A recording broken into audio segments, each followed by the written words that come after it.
ஒரு முறை ஒரு ஒட்டகமும் ஒட்டகத்தோட குட்டியும் பேசிக்கிட்டு இருந்துச்சு. அந்த ஒட்டகத்தோட குட்டி அந்த ஒட்டகத்தை பார்த்து கேட்டுச்சு, அம்மா நமக்கு மட்டும் ஏம்மா அப்படி நீள நீளமான கால்கள் இருக்குன்னு சொல்லி. அதுக்கு அந்த ஒட்டகம் சொல்லுச்சு, நம்ம பாலைவனத்தில் நடக்கணும்ல, மணலாக நிறைய இருக்கும். அப்போ கால் உள்ளே புதைஞ்சு போகாமல் இருக்கிறதுக்காக நம்ம உள்ளே ஊனி ஊனி நடக்கிறதுக்காக நீளமான கால்கள் அப்படின்னு சொல்லி சொல்லிச்சு. நம்முடைய பாதங்கள் ஏமா ரொம்ப தடிப்பாக இருக்குது அப்படின்னு சொல்லி கேட்டுச்சு. அதுக்கு அந்த அம்மா ஒட்டகம் சொல்லுச்சு, இங்கே ரொம்ப சூடாக இருக்குல்ல, அந்த சூடை நம்ம தாங்கிறதுக்காக நம்முடைய பாதங்கள் ரொம்ப தடிப்பாக இருக்குது அப்படின்னு சொல்லிச்சு.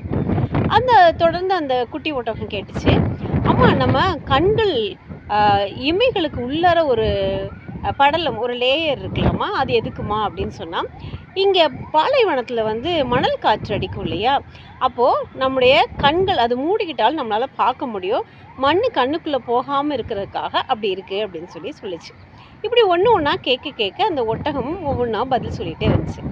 அப்போ அந்த குட்டி ஒட்டகம் பார்த்து கேட்டுச்சு, பாலைவனத்தில் வாழ்வதற்கு ஏற்ற மாதிரி கடவுள் நம்ம எல்லாத்தையும் நம்மளை படைச்சிருக்காரு இல்லம்மா, நம்முடைய உறுப்புகள் எல்லாம் அதற்கு ஏற்ற மாதிரி இருக்குல்ல, அப்புறம் ஏமா நம்ம அந்த சர்க்கஸ் கூடாரத்துக்குள்ளே இருக்கிறோம் அல்லது மிருக காட்சி சாலைக்குள்ளே அடைபட்டு கிடக்கிறோம் அப்படின்னு சொல்லி கேட்டுச்சான். யோசிக்க வேண்டிய நிகழ்ச்சி இல்லையா? இன்னைக்கு நாமளும் அப்படிதான்.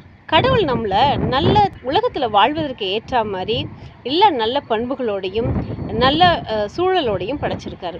ஆனால் நாமளாக தான் பேராசைப்பட்டோ அல்லது அடுத்தவங்க மாதிரி வாழணும்னு ஆசைப்பட்டோ இல்லை வேறு யாருக்கிட்டையோ மாட்டி அந்த ஒட்டகம் மாதிரி நாமளும் யாருக்கிட்ட மாட்டியோ நம்ம வாழ்க்கையை தொலைச்சிட்டு எங்கேயோ அடைஞ்சு கிடக்கிறோம். கொஞ்சம் யோசிப்போமா, நமக்கான இடம் எது, நாம் எங்கே இருந்தால் நம்மளுடைய வாழ்க்கையை நல்ல முறையாக வாழ முடியும் அப்படின்னு சொல்லி கொஞ்சம் யோசிச்சோன்னா அந்த இடத்துலேருந்து நம்ம விலகி வெளியே வரலாம். யோசிப்போமா? நன்றி.